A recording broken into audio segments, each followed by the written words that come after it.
Alrighty guys, welcome to another episode of my Let's Play Need for Speed World Series, and today I'm gonna be reviewing a JDM Icon. It's a car that we can't have in the United States because of safety reasons, because it doesn't have airbags or whatever. But yeah, we can have the newer version, its newer cousin, the R34 version. So here it is, the Nissan Skyline GTR R34 V-Spec, and it's a pretty cool looking car. Mine's got a cop design on it, which is quite nice. So what is it that makes this car so interesting? Well, it's a JDM Icon. As you can see, I have a JDM special sticker on the back of it. It's a JDM Icon that was driven by Paul Walker. Well, not this one in particular. Actually, maybe this one it was, but I don't know. Paul Walker had a Nissan Skyline GTR, and it was pretty cool.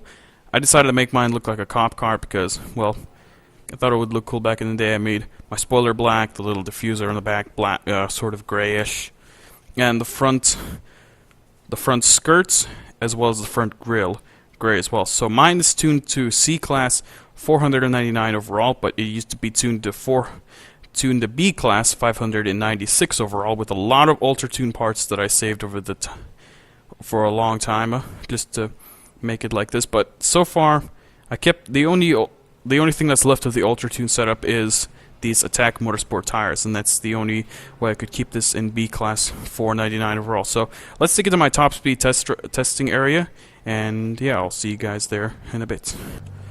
Alrighty guys, here we are at my top speed testing area. Now with the engine sound, you can hear it. It's actually pretty nice engine sound, but when you Ultra Tune this thing, and actually I believe it sounded a lot nicer when it was Ultra Tuned, but this is a pretty nice sounding engine as well. So of course, there was a Shelby GT500 Super Snake. Right now it's IGC special, so I really want to get it, so I'm going to probably sell this car. I'm definitely going to sell this car off, because I don't really like it anymore. So the acceleration is pretty ballistic on this car. It's pretty powerful for C-Class. Top speed is 177 without nitrous, but with nitrous, it'll get up to, I'm going to say 190 miles per hour, because this does not have a CNOS.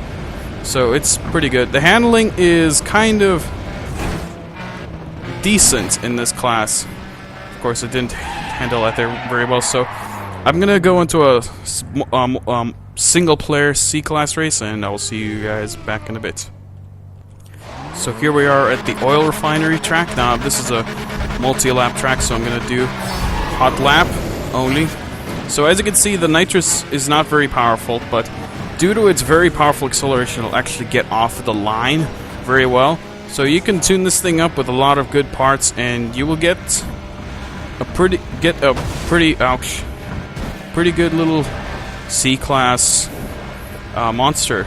So anyway, yeah, hot lap like I said. So let me pause the recording as soon as I find an opportunity to do so. And yeah, okay. Alrighty, and we're about to start the hot lap with this car. And total epic failure.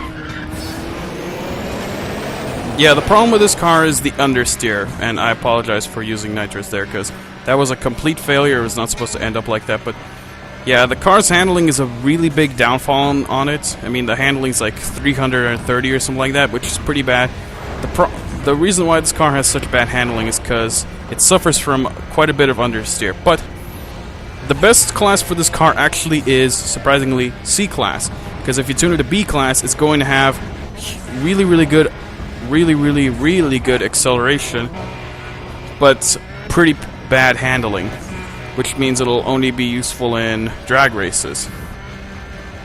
But if you tune it to C-Class, it'll be at least somewhat compatible if you're a really good driver. And of course, I'm using a controller, so it seems a little easier to use this car with a controller. I don't know why. For some reason, it just seems a little easier to use it this way. But yeah, it's a pretty I'm gonna say decent car in C-Class. Whoa! I thought I was gonna get a massive crash there for a moment, but no. So yeah, and the way you use this car for C-Class races is you use it for high-speed corners. And I apologize for the brightness. I'm using Graphics Essentials mod, so it's gonna be very bright here possibly. But yeah, it's a pretty nice little car overall. It's not the best, like I said, but But you can actually, if you get used to the handling, you can use this thing pretty well, and it will do some damage as well. If you drive it properly, that is. So yeah, try not to mess up this corner over here. There we go. That's the way you take that corner. And yeah, it's a pretty good little car overall. So I will see you guys on the Team Escape, and we'll see how well this is. My assumption is it's going to be very good for Team Escape. Well, that took a pretty long time to find. Crap. He just left. I'll turn you guys back as soon as I find another lobby. So I could not find Team Escape, a lobby for Team Escape, so I decided to go into Pursuit Outrun, which is the first time I'm doing this. So in terms of pursuit strength, it actually is a pretty good little pursuit vehicle, as you can see. But it's a bit slow. But yeah, it's a pretty good little battering ram, and I have no skill mods on this thing at all. But yeah, it'll do pretty good. Of course, it's probably going to... Oh, hello! Hello! How are you? How are you, good sir? Lovely day we're having, eh? I don't know, I'm just being stupid. Anyway. Where'd he go? Oh, hello! Where'd you go? Where'd you go over there? But yeah, this is a pretty good Team Escape vehicle, and of course, when you get hit by a rhino, it actually doesn't really get affected that much. It will stop, and it will lift off, but since this car's got good acceleration, it'll actually be able to run away from the cops pretty easily. Get off me, fool. That's, in terms of ramming roadblocks, it works pretty well. That was not a very good, not a very high speed, but it works pretty well as a battering ram. That's to be expected since it's a pretty heavy car. Now, in terms of dodging rhinos and stuff, it's not going to be very good for that because it's got understeer, and let's just evade this already.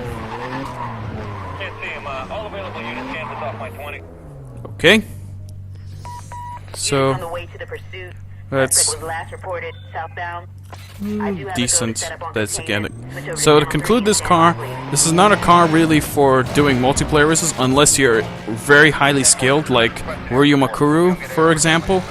But you can just use this car for Team Escapes, and that was a total failure right there. You can use this car for Team Escapes, and it'll do pretty darn well. Team Escapes and Pursuit Outruns, it'll do well. All you really need with this car is a RAM skill mod.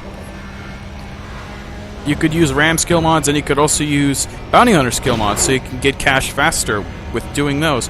So yeah, this is a very good all-rounder overall. I do like it, but I'm kind of bored with this car, so I'm probably gonna sell it off because I don't need this car really anymore. It's not really of use to me.